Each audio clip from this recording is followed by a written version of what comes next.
Open door. I was feeling a little down the other day. I wasn't dealing with anything particularly daunting. Really, things were quite good. It happens, though. They're just those days we don't feel quite like ourselves. We imagine it doesn't happen to other people. We have friends who always seem positive. We look at social media posts that depict these seemingly perfect lives, and we feel like the only ones in the world who have off days. Sometimes, when I'm talking to a student, or someone reaches out through one of these media endeavors, I think people have that perception of me. They might think I don't have down days, but I do. Maybe there are some people out there who are just happy and chipper and bubbly all the time, but that's not me. I tend to be quite calm. I'm passionate about the things I do, and I don't have a lot of low moments. But it's an ongoing process. We forget that sometimes. Our psyche is a garden that needs constant tending. It's taken time and effort to get to a place where my lows aren't that low, where the down days are few and far between, where I rebound quickly, and I'll still hit a funk now and again. If anything, on the day to which I'm referring, I suppose there were two things I might have let affect my mood. First, my children were gone on vacation with their mother and their stepfamily. That's certainly not a bad thing. During the summer, the kids get some vacation time with their mom, and they get some vacation time with me. They're fortunate to go to new places and experience new things. Still, I miss them when they're gone. I miss them each day we're not together. A week gets long. The other thing that might have contributed to my general malaise was thinking about some recently graduated students who are preparing to head off to college. To understand that, it's probably worth noting that I teach all 6th through 12th grade visual arts in my school district.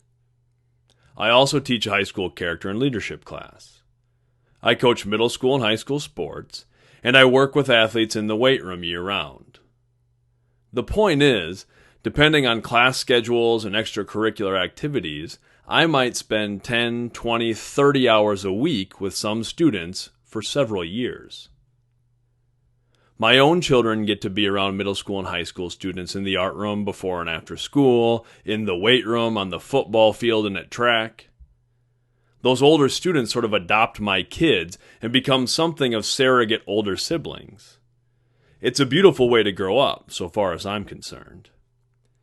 Beyond all that, we spend a lot of time in my classes talking about hopes and dreams and fears and life. I can't say I have a strong individual connection with every single student who walks into my room, but I certainly care about each of them. Anyway, this particular group of recent graduates has been kind of a special group for me. I started working with them as 7th graders, before I picked up 6th grade art. And several have been with me ever since. Specifically, this class had a core group of young women who really elevated our art program. They were incredibly successful artists. The group won many individual awards for their work, and they were dedicated. They even remodeled part of the art room for a May term project one year. Plus, they were just always around. Most took multiple art classes and my character and leadership class.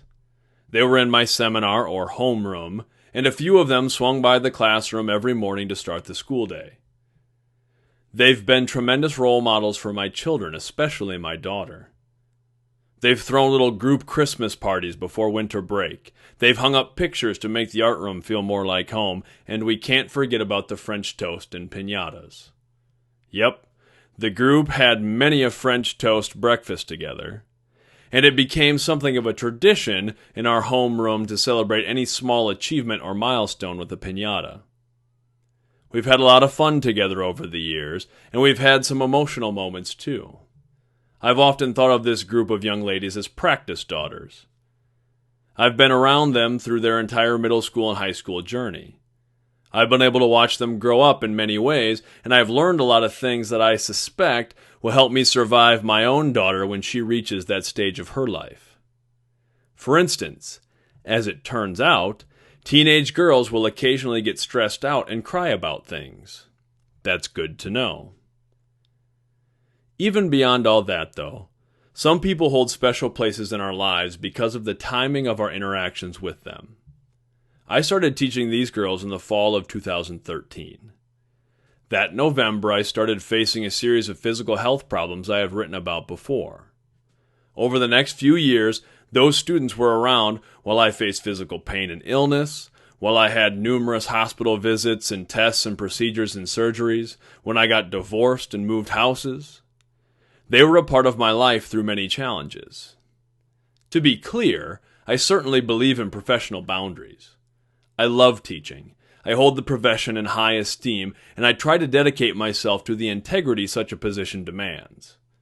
That is to say, I wasn't involving my students in these life experiences, and we certainly weren't hanging out on the weekends or anything like that.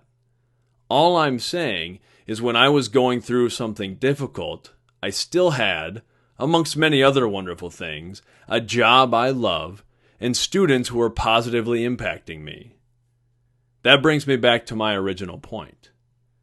On that down day to which I'm referring, I just let myself stay in a funk.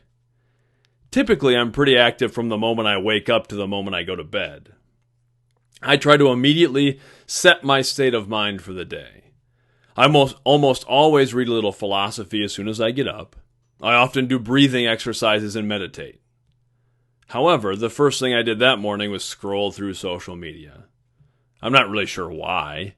I rarely spend much time on social media. I don't even particularly enjoy the experience. Still, I just mindlessly skimmed through post after post. The rest of the day was about like that.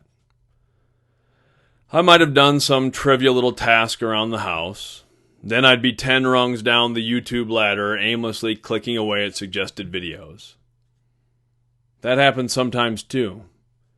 We know we're in a funk, but instead of doing the work to break out, we lean in. We identify counterproductive behaviors, but we do them all the same. I knew I wasn't doing myself any favors by languishing about, but I continued to do so. I allowed myself to feel lazy and insignificant. However, by the end of the day, I felt better. That evening, I received a kind email from a former student. The message was unexpected and greatly appreciated.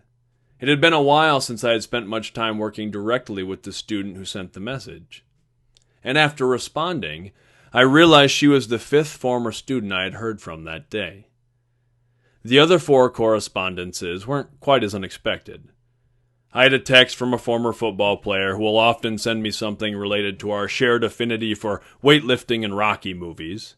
And I heard from a couple of the aforementioned young women who had spent so much time together in the art room. Still, I thought, what a wonderful gift. I'm fortunate to hear from former students. I don't typically hear from 5 in one day, but I have the pleasure of hearing from some here and there. Plus, I don't do much communicating through social media, so those interactions usually take the form of one-to-one texts, emails, phone calls, or face-to-face chats. As an educator, it is comforting to feel there was some sort of connection made that extends beyond the time a student spent in the classroom. I don't mention any of those student connections to make it seem like I'm doing anything great as a teacher. I don't think I am. I only mention them to illustrate that all people have the power to positively impact the lives of others. I constantly feel as though I'm learning more from my students than I'm teaching them. My students inspire me and lift my spirits all the time. I have had many instances where I felt disillusioned by life just to have an interaction with a student or a former student lift my spirits. I don't have education all figured out. I just care about my students, and I try to let them know that. My only real point is to say that when we open our hearts to others, we let love out, but we also keep the doorway open for love to come in. We're all entitled to our bad days, but if we put love into the world, it will come back to us, even if it's in unexpected ways. I am quite sure of that. I get to experience that reality with my current students and former students all the time. I hope I positively impact their lives, but I know they impact mine. We all have that power, no matter our circumstances or shortcomings. We can break others out of a funk. We can empower those around us. We can put love into the world, and we can rest assured it will come back to us. We just have to open our hearts. Thank you.